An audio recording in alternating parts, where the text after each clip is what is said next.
तो गोले, मिसाइल, बम, यहां तक की बंदूकें, अच्छी खासी बंदूकें ये लोग दुनिया के दूसरे देश से मंगाते थे और हमारे देश के सेना के जवान उससे हमारे देश की सीमाओं की रक्षा करते हैं।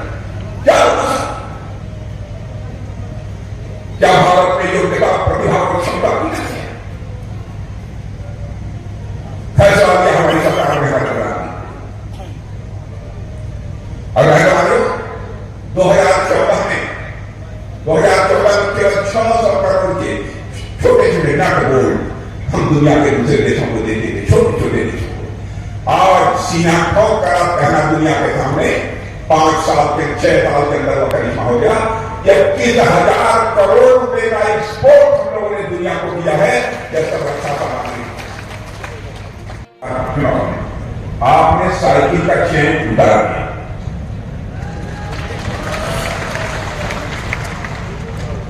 मेरे भाइयों, इस बात में आपसे अपील कर रहा हूं, इस बार में अपील कर रहा हूं, अब ये साइकिल की चेन अब चलनी नहीं चाहिए, उतार दिया है, उतार दिया।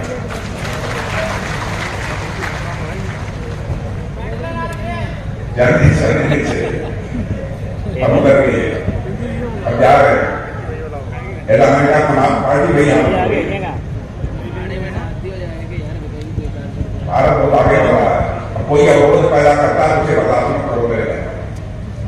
कोई बाधा पैदा करता है तो उसे बर्दाश्त करने की जरूरत नहीं है। फिलहाल तो तब पर बहुत कुछ है न करते हुए बातें बहुत। हाल में फिलीपींस को हम लोगों ने ब्रह्मोस मिसाइल भी दिया है। यह भारत रक्षा क्षेत्र में तेजी के साथ आपकी नजर करना है। इसीलिए एक तीसरी बार मोदी जी को प्रधानमंत्री बनाने की अपील आपसे करके आया हूं।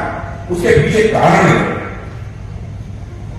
आपसे जो वादे किए थे उन्होंने वादों को पूरा किया है कि नहीं किया? सारी पिछली कांग्रेस की सरकार की जनता अकादमी की विधानसभा के लोग जानते हैं इन क्षेत्रों में कितना पिछड़ापन हुआ करता था। यहाँ लूटमार, राजनीति और हत्या होती थी। आम आदमी निकलना मुश्किल होता था। कोई रोग लगाने आता था तो उससे उनका टैक्स वसूल करने 10 वर्षों का समय गुजर गया। हमारी सरकार के ऊपर एक भी भ्रष्टाचार का कोई आरोप नहीं। आरोग्य बिहारी वाजपेयी जी की भी सरकार, आपने देखा होगा एक मंत्री के ऊपर कोई भ्रष्टाचार का आरोप नहीं था। आप एक कांग्रेस की सरकार बनाइए, 50 वर्षों तक इन लोगों ने हुकूमत की, जब उन सरकारों के ऊपर भ्रष्टाचार के गंभीर आरोप नहीं। यहां तक कि कांग्रेस के मंत्रियों को भ्रष्टाचार के मामले में जेल की हवा खानी पड़ी। लेकिन हमारी सरकार में ऐसा नहीं है। कोरोना का संकट, मैं जानता हूं कोरोना के संकट से आप सब सारे लोग प्रभावित रहेंगे। मेरे भाइयों, हमारे यहां कोरोना का जो टीका होता है, वैक्सीन, वो नहीं है। हमारे प्रधानमंत्री ने हम लोगों के साथ बैठक की और एक आगे मैं वैज्ञानिकों से सीधे बात करूंगा और वैज्ञानिकों से जाकर उन्होंने सीधे बातचीत की। वैज्ञानिकों का हौसला बढ़ा और वहां जितना पैसा लगेगा वह मैं लगाने को तैयार हूं। लेकिन भारत की धरती पर वह कोरोना का टीका तैयार होना चाहिए, वैक्सीन तैयार होनी चाहिए। बहनों भाइयों, हमारे देश के वैज्ञानिकों ने करिश्मा किया और उन्होंने कोरोना का टीका यहां तैयार किया भारत में। और आपको जानकर खुशी होगी, भारत दुनिया का अकेला देश है जहां के नागरिकों को 2 से लेकर 3 कोरोना की वैक्सीन लगी है। मैं दावे के साथ कहता हूं, जितने आप लोग बैठे इनमें सभी को लगा।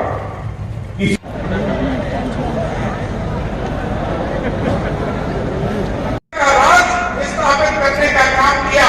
इसलिए मैं मंच के माध्यम से कहना चाहता हूं, इस लोकसभा चुनाव में 7 मई को वोट पड़ेंगे। मैं आपसे कहना चाहता हूं, एक वोट भारतीय जनता पार्टी के प्रत्याशी के पक्ष में 7 मई को देने का काम करेंगे। और वो सबसे महत्वपूर्ण बात है जो मैं आपसे कहना चाहता हूं कि हम सब लोग सुबह सबसे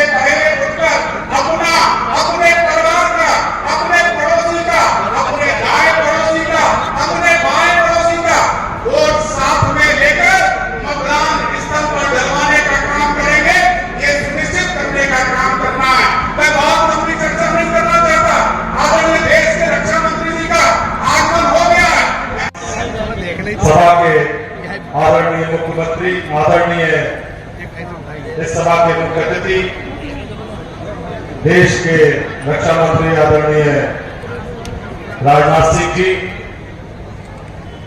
यहाँ पर बैठे हुए ब्रज क्षेत्र के प्रभारी एमएलसी आदरणीय यहाँ पर बैठे हुए सांसद जी मिथिलेश जी, दिनेश जी,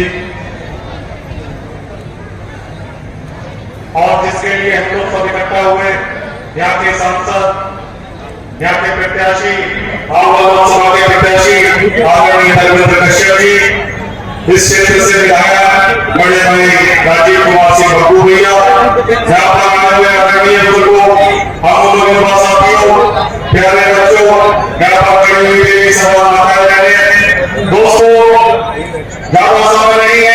निवेदन करने आया कि आप जरा याद करें जब कांग्रेस पार्टी की यह सरकार थे, हमारी सीमाएं भी सुरक्षित नहीं थी। जब दुश्मन देश से गोली चलते थे, हमारे यहाँ के किसी फौजी को लगते थे तो उनको गोली चलाने का अधिकार नहीं था। उनके पास कपड़े अच्छे नहीं थे, उनके पास जूते अच्छे नहीं थे, उनके पास हथियार अच्छे नहीं थे, उनके पास गाड़ी अच्छी नहीं थी। लेकिन आप जरा याद करें पुलवामा की घटना, जब पुलवामा के अंदर हमारे 44 सैनिकों को पाकिस्तान के आतंकवादियों के द्वारा घेर करके मारा गया था, तब हमारे नेताओं ने तय किया कि इस घटना का बदला लिया जाएगा। कहाँ लिया जाएगा, कैसे लिया जाएगा और कब लिया जाएगा, ये हमारी सेना तय करे। और ठीक 13वें दिन उन आतंकवादियों के पैरवी करने का काम हमारी सेना ने किया। तब हमने कहा घर में घुस के मारा है, घर में घुस के मारा है, तब तुम्हारी खोदी है। ए पाकिस्तानियों सुन लो, ए आतंकवादियों सुन लो, घर में घुस के मारा है, तब तुम्हारी खोदी है। दिल्ली की गद्दी पर बैठा बाप तुम्हारा मोदी। अब हम रुकने वाले नहीं, अब हम हलवाई के रूस और यूक्रेन की लड़ाई चल रही है। पिछले 2 वर्षों से अधिक का समय हो गया, तब से लड़ाई लगातार चल रही है। मेरे बहन भाई, हमारे लगभग हजारों बच्चे भारत के रहने वाले यूक्रेन में पढ़ाई कर, कोई डॉक्टरी की पढ़ाई कर रहा था, मेडिकल की पढ़ाई कर रहा था, कोई इंजीनियरिंग की पढ़ाई कर रहा था, कोई मैनेजमेंट का कोर्स कर रहा था। जब मिसाइल और बम रूस की तरफ से भी चलते, यूक्रेन की तरफ से भी चलते, तब कहां गिर जाना, किसकी जिंदगी चली जाए, कोई कहां रह जाता। तो उनके माता पिता जो भारत के बच्चे यूक्रेन में पढ़ते थे, उनका एक प्रतिनिधिमंडल प्रधानमंत्री से मिला और आंखों में आंसू लेकर उन लोगों ने कहा, प्रधानमंत्री हम नहीं जानते कैसे हमारे बच्चे यूक्रेन से बाहर निकलेंगे, लेकिन किसी भी सूरत में हमारे बच्चों को यूक्रेन से बाहर निकालिए और उनको लेकर भारत आइए। मेरे भाइयों, दुनिया का कोई राष्ट्राध्यक्ष इस काम को कर नहीं पाया।